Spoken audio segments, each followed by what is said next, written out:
Welcome to today's Aurora Institute Symposium 2020 virtual session.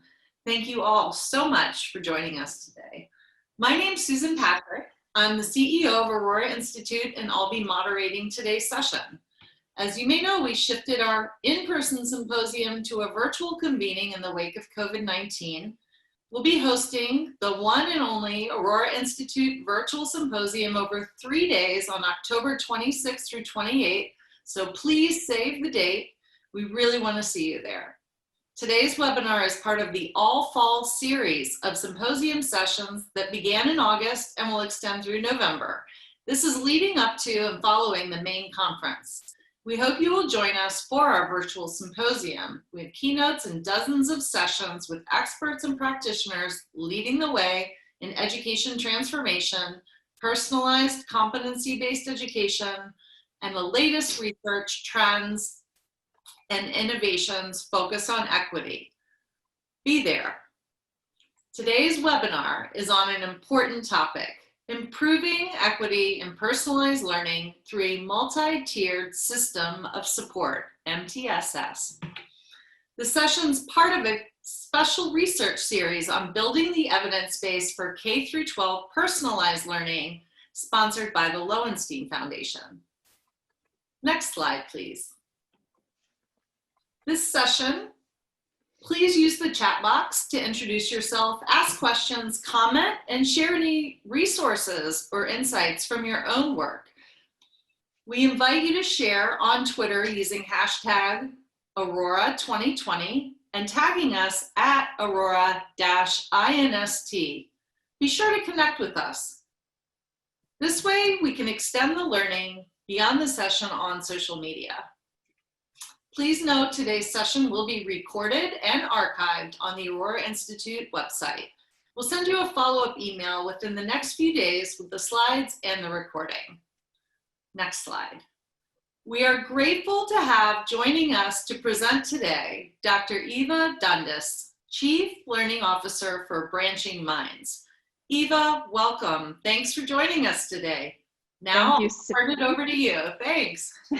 Thank you, Susan, and thank you everyone for organizing this wonderful series, and I'm really glad to be a part of it. So, like Susan said, I'm Eva Dundas. I am the Chief Learning Officer at Branching Minds. So Branching Minds is a web-based program that really helps streamline and coordinate MTSS in service of a personalized learning model. My background prior to Branching Minds is that I'm a developmental cognitive psychologist. So I really started in terms of kind of basic research and trying to understand how students are learning and how we can better support their learning. And since transitioning to Branching Minds, I like to think of myself more as a learning engineer, as someone who works to really understand the problems of practice that are on the ground in schools and figuring out what different solutions we can build to help bring that evidence base and that learning science closer to education practice. So next, oh, I thought I was in charge again. Next, please. All right, so in terms of the agenda today, I'm going to do a brief introduction in terms of personalized learning and different concerns that we have in terms of equity and personalized learning. And I'm also going to then talk about some of the research findings as it relates to equity that we uncovered during this Lowenstein Foundation work that we were a part of. And then I'm going to talk about an approach that one of our district partners took in terms of this MTSS work because they demonstrated some really great findings around equity and student support. And then finally, I'm going to leave you guys with some activities around how to evaluate equity or inequity at your institutions and ways to plan around providing more equitable support. All right, next. And so I know most people who are joining this presentation are probably familiar with personalized learning, but I wanted to do some grounding to make sure we're all on the same page around how I'm thinking about it in terms of this presentation. And so I really like the description that's on the Institute for Personalized Learning that looks at it as learners as active participants in setting goals, planning learning paths, tracking progress, and determining how learning will be demonstrated. So at any given time, learning objectives, contents, methods, and pacing are likely to vary from learner to learner as they pursue proficiency relative to established standards. Next slide, please.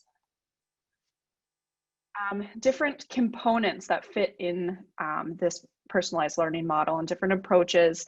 Oftentimes people think about flexible learning environments where students can be agents in controlling their educational environment and their classroom space and how they're utilizing it to better support their needs. There's also competency-based progression and assessment. So not holding all students to an arbitrary timeline, but really helping them progress through skills and knowledge that they're trying to master in a given area. And also learner-driven content and pacing, so giving learners agency in what they're choosing to focus on and how they're progressing through that material. There's also project-based learning, so providing different opportunities to really apply what they're learning into some sort of project that is that they're deeply interested in and is personal to them. And then there's blended learning, which we're all familiar with these days in terms of COVID. But this is a hybrid model of, combining teacher-led instruction, student-directed learning, as well as online delivery of content.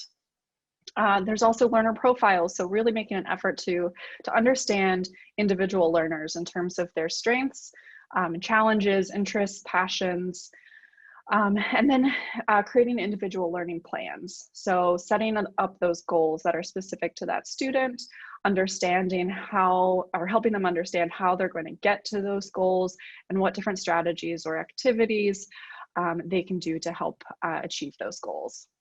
So the latter of those two are really what Branching Minds focuses on, and I will dive into that in a few minutes.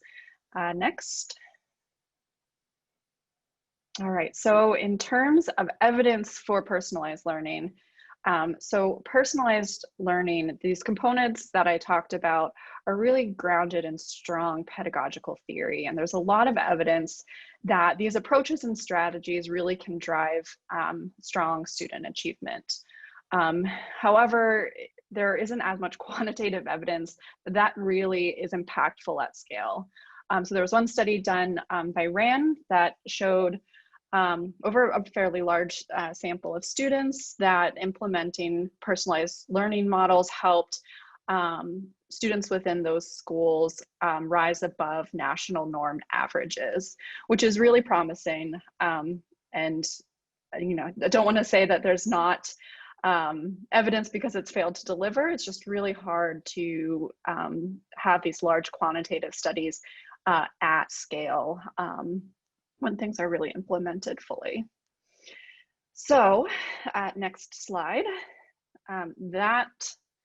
the initiative to really expand the evidence base is something that the Leanne Lowenstein Foundation is really passionate about. And so my organization, along with a dozen or so others, have really focused on figuring out what data we can collect to really try and expand our understanding of the impact of personalized learning. And so my organization is Branching Minds. We are a web-based platform, and this allows us to collect a really rich data set on student learning. We ingest academic screening data. This is most often from nationally normed assessments. NWA MAP growth is by far the most common assessment that we are collecting. But we also have districts who are sending us normed percentiles from Renaissance Star or AimsWeb or iReady, as well as different social emotional assessments that are being used now. So we have these performance metrics across academic subjects as well as social emotional. Next, they're also collecting we're also collecting plan data that they're creating to support students. So as part of a support plan on Branching Minds, teachers are helping students set goals. So what they're specifically trying to achieve over a given period of time, what assessment measures they can use to monitor their progress towards that goal, and then any specific strategies or activities or programs or work that that student is going to do as a way to achieve those goals. And so with this data set and part of the Lowenstein Foundation grant, our main focus was really to better understand which strategies and programs or activities that are being added to these plans are driving the most impact based on that nationally normed data that we're collecting for those students. So I'll be talking about that later in October, but for the purpose of this talk, I really wanted to focus on some of the issues around equity that we uncovered while working on this project. So next. So some basic concerns around personalized learning and equity. I wanted to highlight a policy brief that came from the Council of Chief State Officers. They identified 3 main barriers that could be presented in terms of personalized learning and supporting historically underserved students. So first, in terms of policymaker awareness, the way that these policies are approached, initiatives are presented really as solutions to solve inequity. And on the surface, personalized learning does really seem to be promising to meet the needs of all learners. However, it really does require a nuanced understanding of how these policies could play out and how they may affect historically underserved students differently. And so those considerations really need to be brought into those policy conversations. Second is access to technology.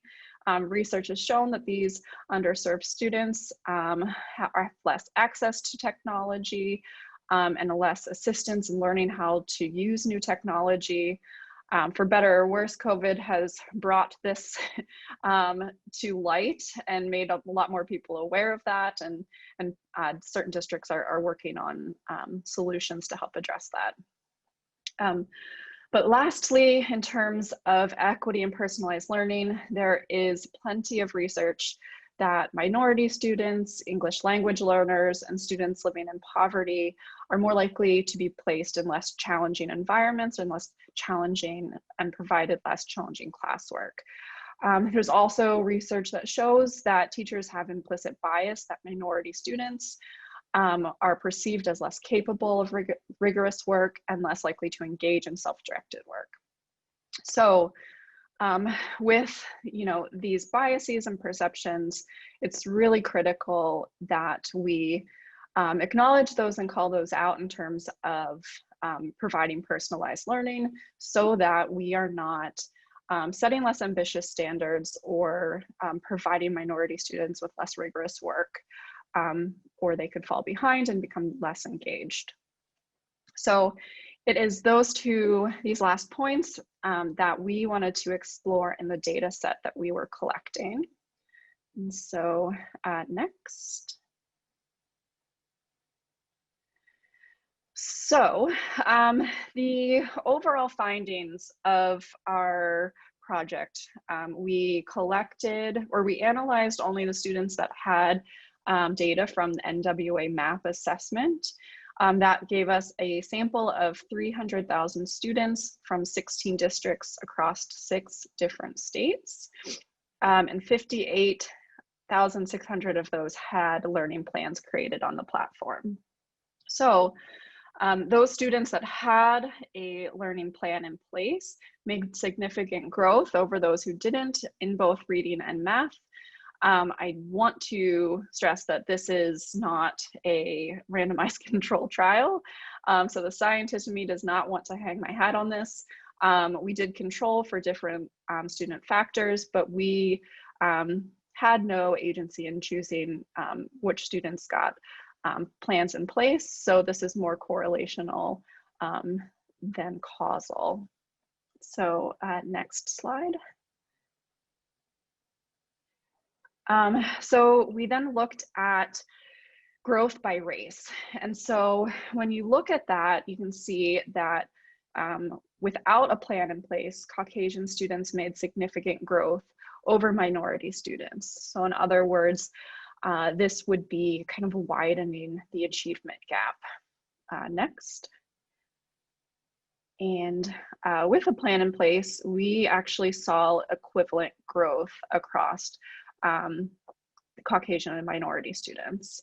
So the rate of growth being statistically equivalent means that it's not actually working to achieve the to close the achievement gap, but it's a really promising sign that at least they're performing equivalently, whereas they're not without a plan. So next slide. We wanted to then look at who was actually getting supported by a learning plan. So to do this, we looked at how disproportionality is being calculated for special education referrals. And so different states have established different standards on how this is being calculated and have different thresholds for what's acceptable.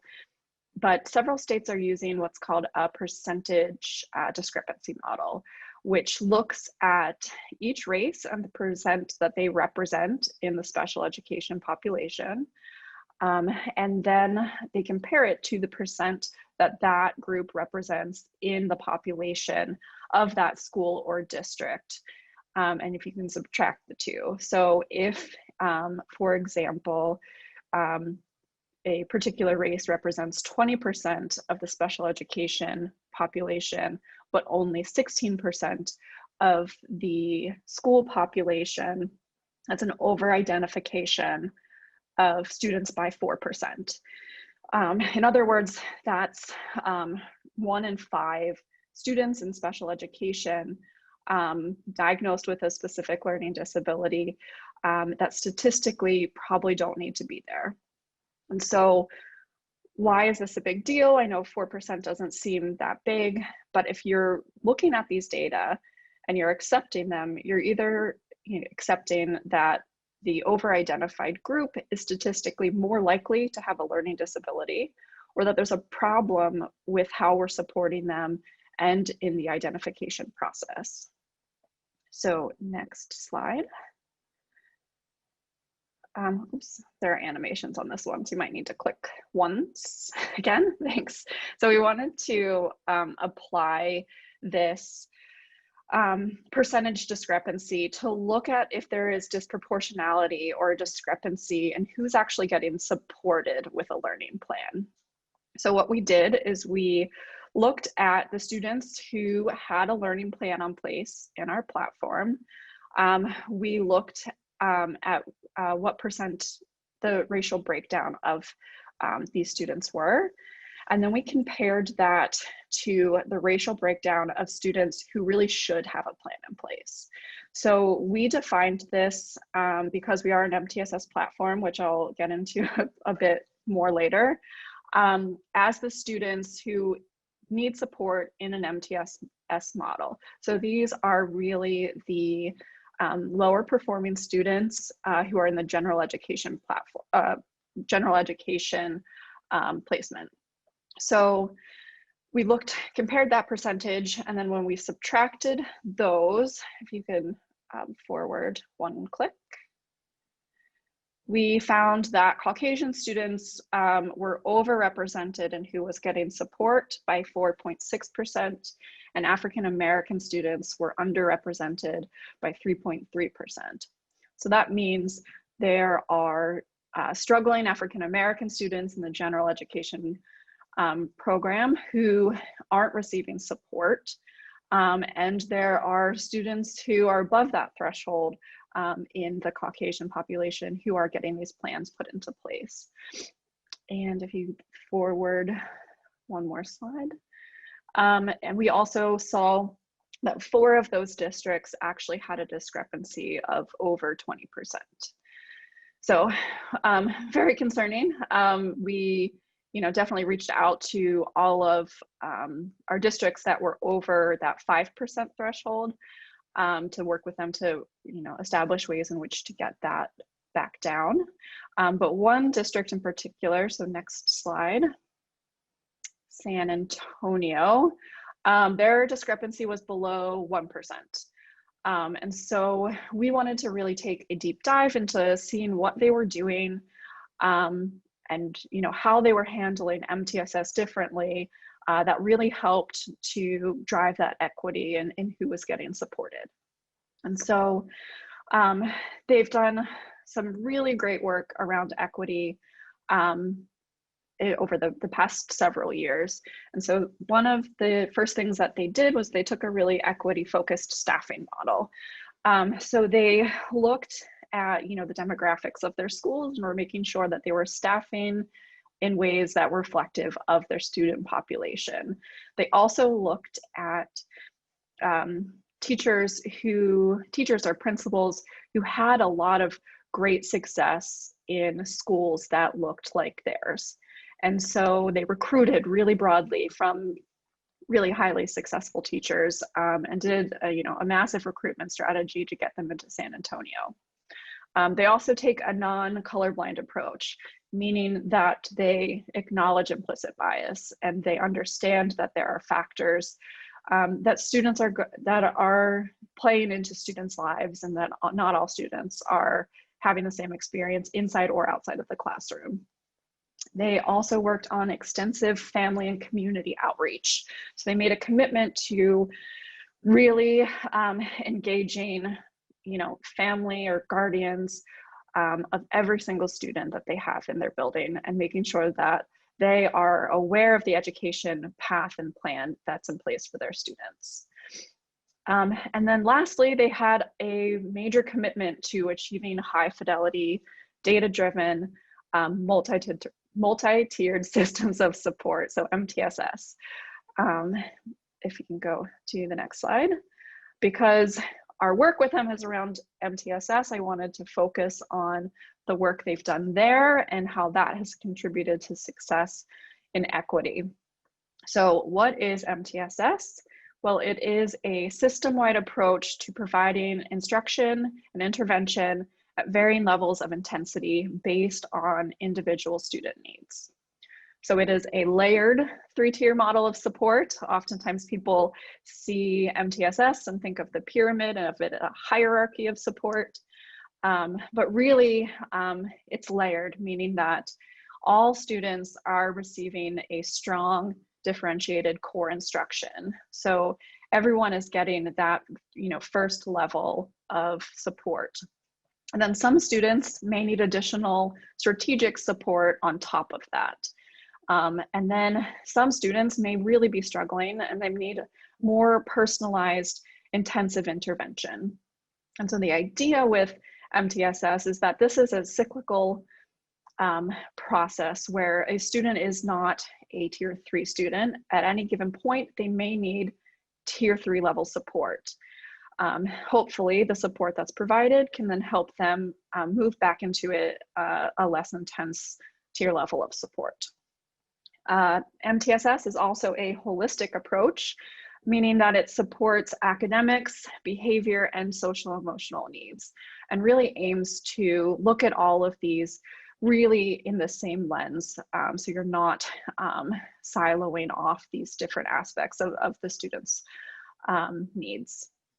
And then lastly, it is really focused on being a data-driven process. So we are making decisions based on data, and then using that with a really structured problem-solving protocol to make decisions. Next. So within that framework, first and foremost, we know to support students, we need to have an evidence-based, high-quality core instruction. The next component really of that MTSS work is to then screen students for seeing who that core support is not really being sufficient for, and which students are at risk for falling behind. So this is done usually with nationally normed screening assessments that are really predictive of understanding who needs what level of support based on their percentile score. And then after that screening process and students have been identified as needing additional support, the idea is to then create a plan for those students based on their needs. So depending on the level of intensity of support they need, depending on what areas they're struggling with, based on what has worked for that student in the past, you're creating these plans, establishing goals, outlining what strategies, programs, activities are going to help students meet those goals. And then you're continually monitoring progress and where that student is in relationship to that goal. And then that plan is adjusted based on how that student's responding and what they need as a result of that work. So it's this problem-solving process of, identifying problems, analyzing the problems, creating plan, providing support, and evaluating. So it really is this cyclical work and not intended to be kind of a progression to a special education referral. Next. So what San Antonio did in terms of their MTSS work, they really decided that this was a framework that they wanted to invest in and do well. So they have a district level MTSS coordinator, and her first responsibility was to establish these systems and structures. So to make a plan, MTSS is a system-wide practice. And so having those protocols and structures in place to provide campuses guidance that they need is really, really critical. And then so after establishing that, their district level coordinator works with those campus leaderships to make sure that everyone has what they need and the information, and those systems are able to get set up at each campus. And then so at the campus level, they also hired an MTSS coordinator. So this is something we're seeing more and more, or at least bouncing MTSS coordinators for different campuses. But what that person does is they really become that expert in the MTSS implementation practice and understand kind of the ins and outs of the practice, and then guide campus MTSS teams and oversee how that practice is playing out. And then one thing that is unique to San Antonio, at least in the schools that we've been working with, is that they also have a dedicated MTSS lead teacher at each campus. And so this teacher really becomes develops the model classroom for how to best deliver a multi-tiered system of support. They work really closely with the MTSS coordinator. They acknowledge that this is a work in progress, and they work really as that research classroom to tweak the practice to make sure that it's working best for that school. And then that teacher can work really closely with other teachers, and other teachers can come in and observe what's going on in that classroom and spread that practice out through the building. And next. Another big focus that they did at San Antonio was really structure their problem-solving groups.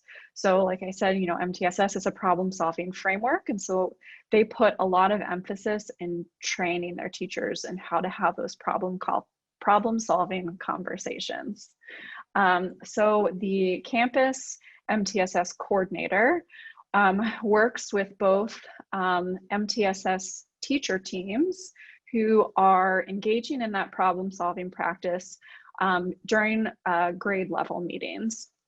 And they're talking about those struggling students who are at that tier 2 or tier 3 level, talking about their progress towards those plans and making any of those adjustments.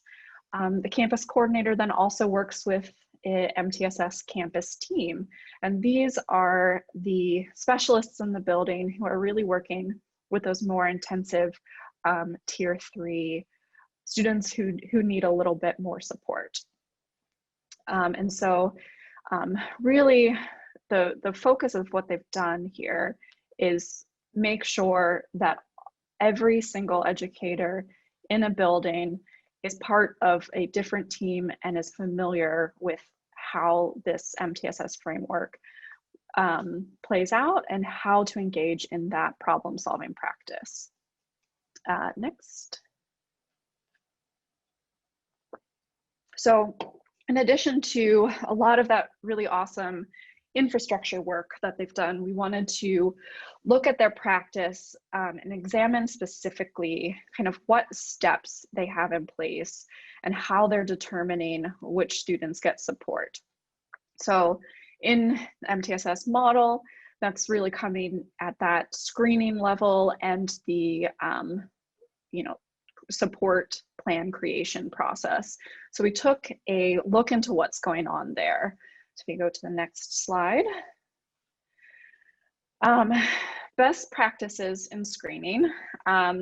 First and foremost, use a good screening assessment.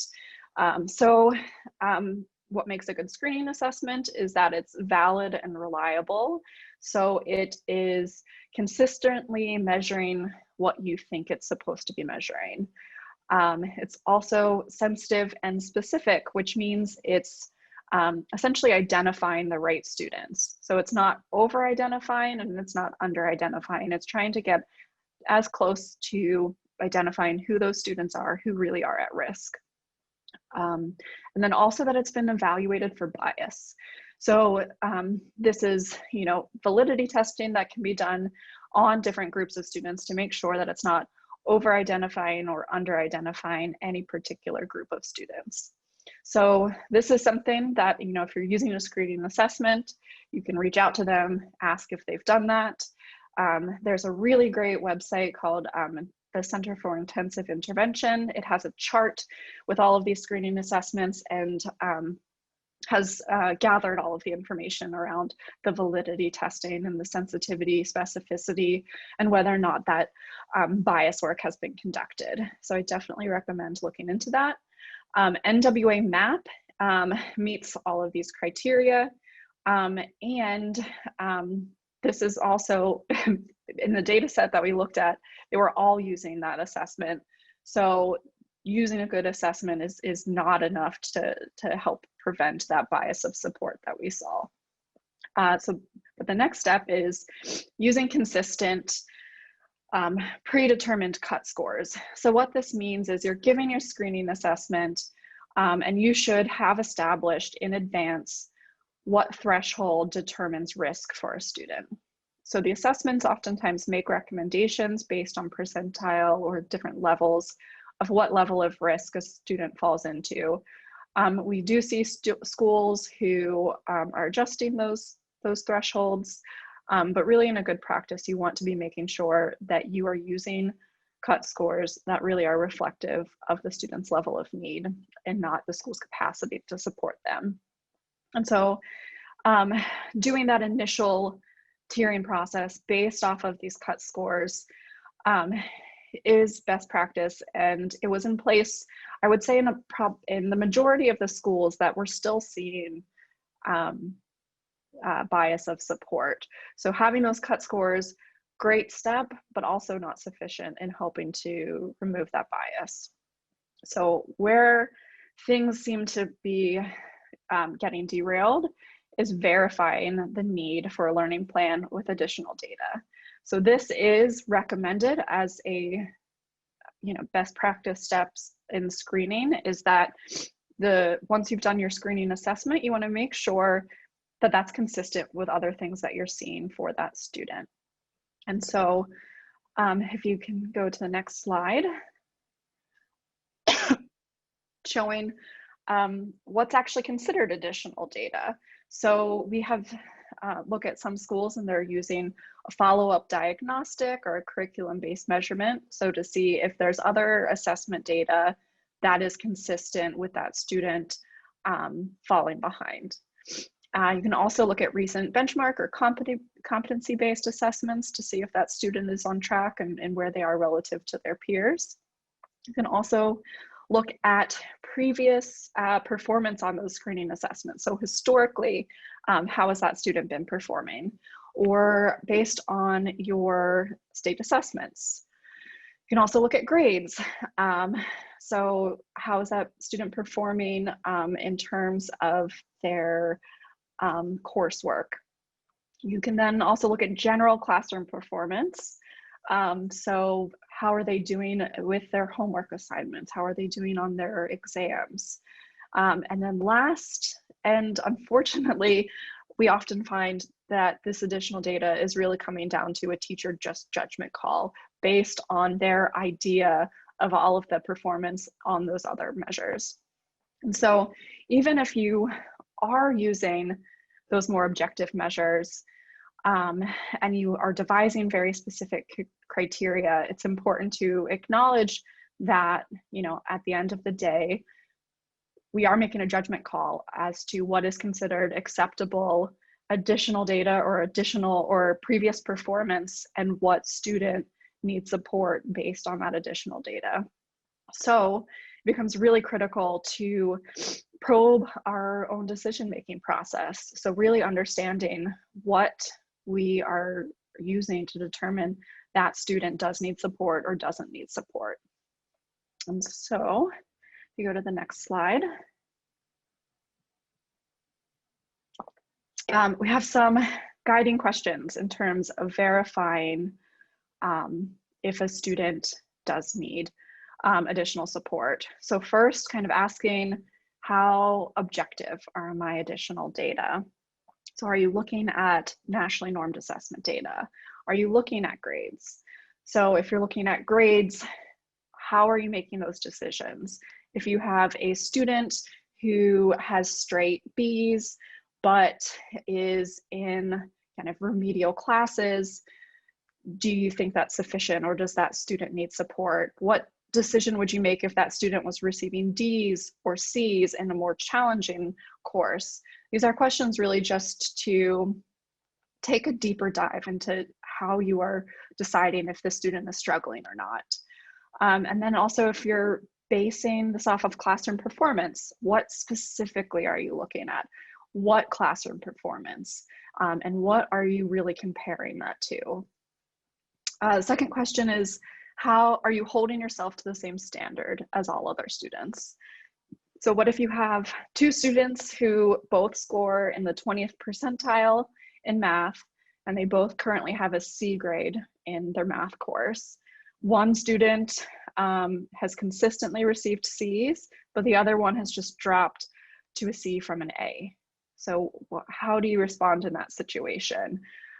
Sudden changes in performance often get attention, but really both of those students are performing at a level where they need some support.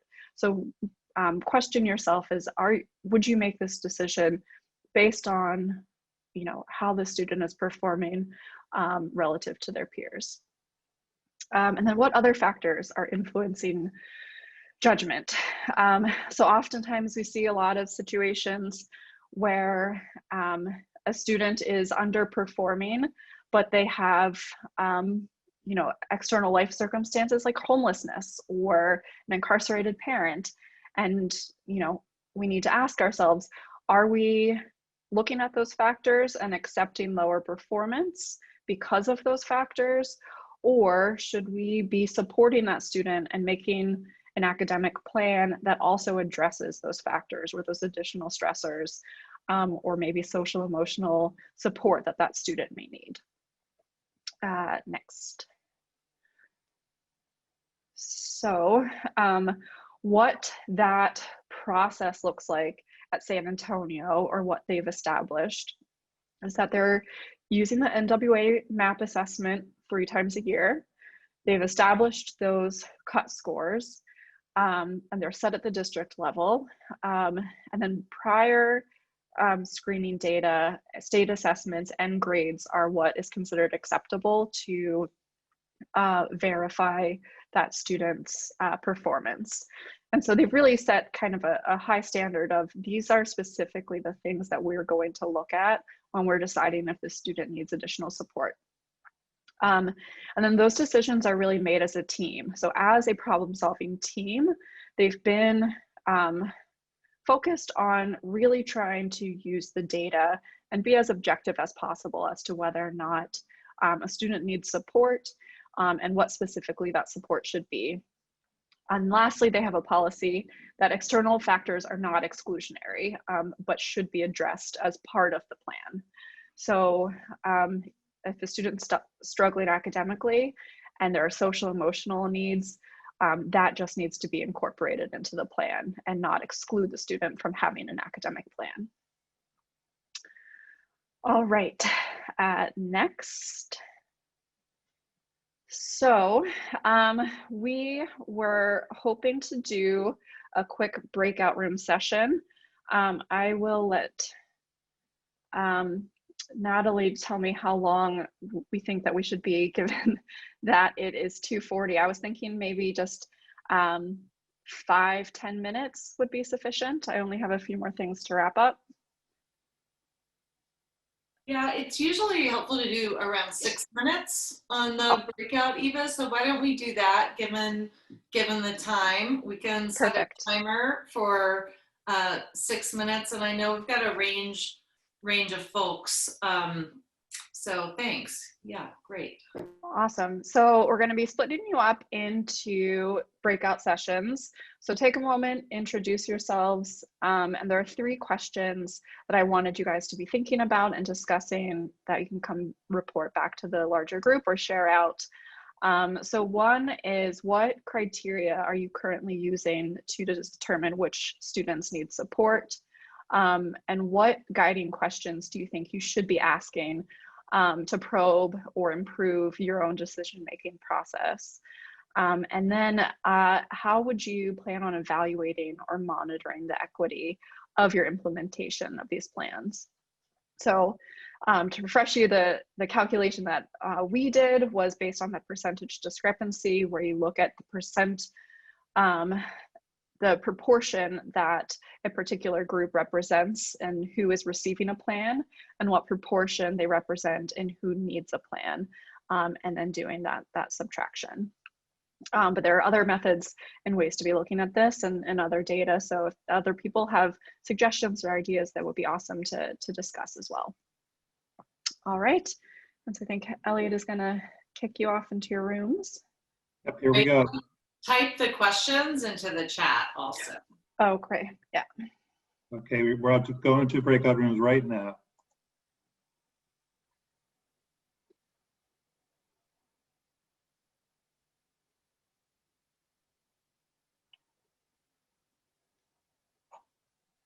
Trying to.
Eva, are you able to hear me?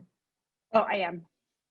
I just noticed that the room that you were assigned to just has Susan and Bill Dobson in it. It looked like you didn't join it. I don't know if you still, I don't know if Oh, you, I don't know if you still have the option to join on your screen or would like to, but I just thought I'd mention that that room seems to have only 2 people in it. oh, yes. Let me see. Oh, sorry, here's the box.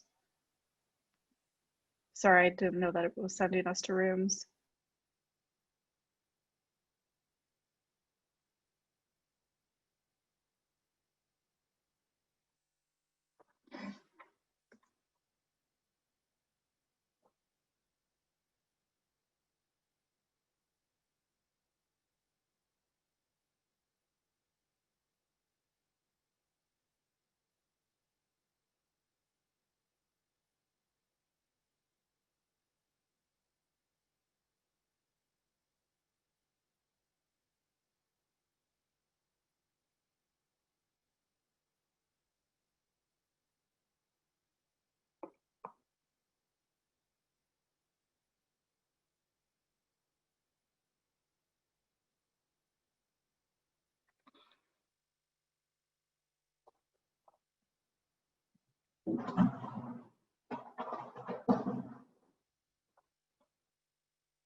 Eva, I think. Thanks for bringing us back in. Yeah, thank you. It always goes by super fast. So Eva, we'll turn it back over to you. Thanks. Yeah, thank you so much. So I wanted to see if anyone had, anything to share from particular, conversations or input that they wanted to provide in terms of how they're evaluating or monitoring equity at your institutions. Can I just call on someone from group 2?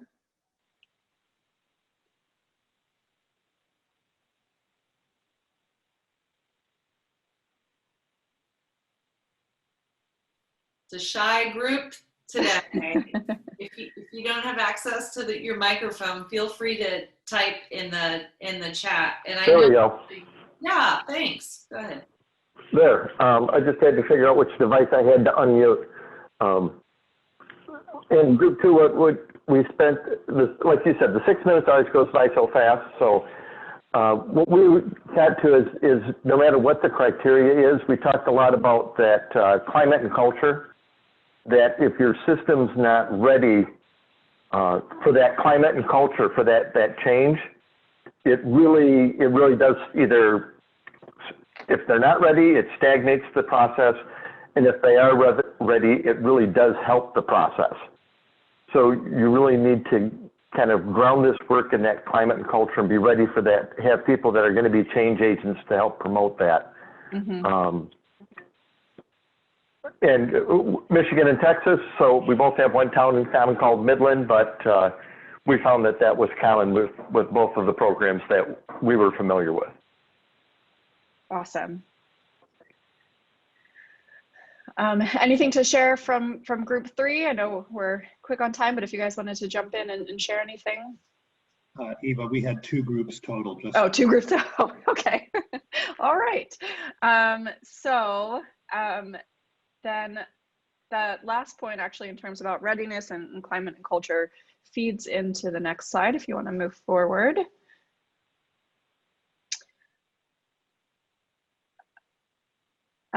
So I know, people might be thinking, why are we talking about MTSS if we're, thinking about a personalized learning framework?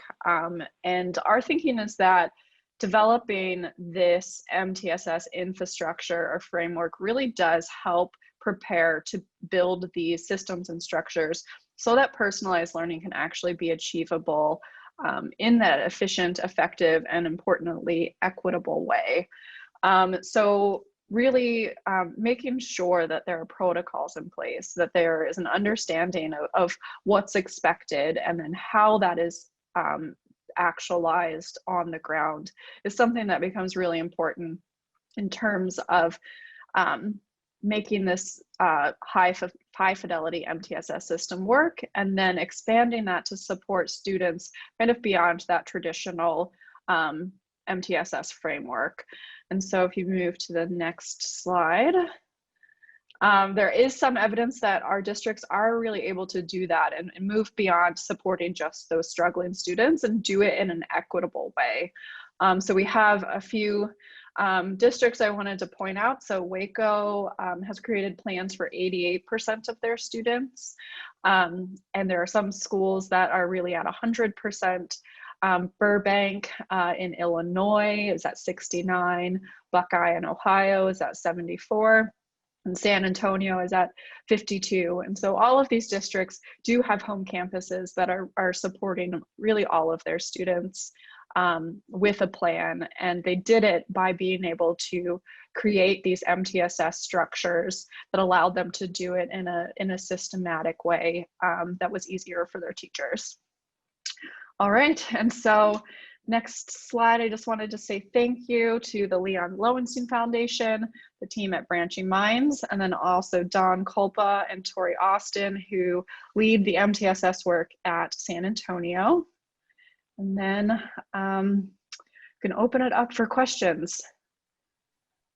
Now, if anybody has any questions, please feel free to use the chat and type your questions in there.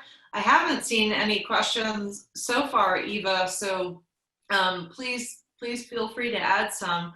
I just wanted to note too, from the Aurora Institute perspective, in our research, this is reminding me, in 2017, we did a national landscape scan of personalized learning across the US and found 4 trends, really 4 supporting practices that were helping to grow and scale personalized learning. And a lot of it lines up with themes in your research. So I just thought it was worth going back to. Number 1 was a personalized learning plan for every student.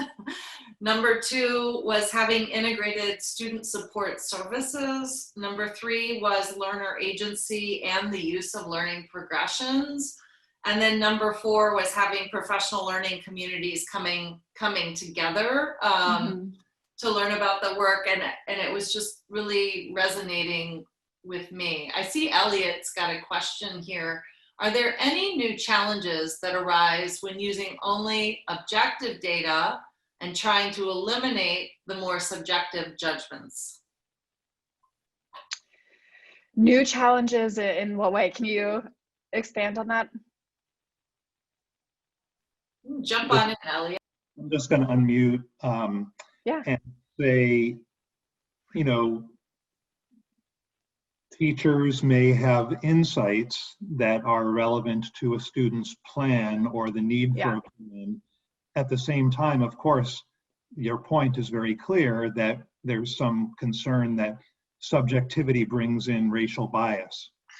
Yeah, so I think that understanding an input is very critical. And I think that there are right ways to integrate that in the conversation. And definitely it's necessary in fleshing out those learner profiles and understanding, students' interests and passions and strengths and challenges. But that's where I think it becomes critical that we have this self-reflection process and really ask ourselves, how did I make this decision and what did I base it on? And that's even true when you're using the most objective data, because if you're using more than one data source, you're ultimately going to be making a judgment call. And so learning how to understand your decision-making process and make sure you're really doing it in the most objective way with subjective data. Thanks. And I know we're just about at time, so I'm going to wrap up here and just thank everyone for joining us today, but especially join me in thanking Eva for this really interesting and informative presentation. I just want to remind everyone the session recording will be shared with you by email in the next few days. Also, if you go to the next slide, there is a link here, which will drop in the chat box, to our 1-minute survey about this webinar. So please click on the link and we'd love to hear your feedback and appreciate your comments. Next slide, please. We hope you'll also consider continuing to join us for the upcoming symposium sessions hosted virtually listed on this slide and attending our virtual conference on October 26th through 28th. We also have a special research forum that will be happening the week before on October 20th. Please check out our website, aurora-institute.org, for more information. And last slide, please. Keep the conversation going and follow our social media channels. Thanks again for your time and commitment to transforming student-centered, personalized learning. We look forward to seeing everyone again very soon. Thanks, and bye-bye, everyone. Thank you.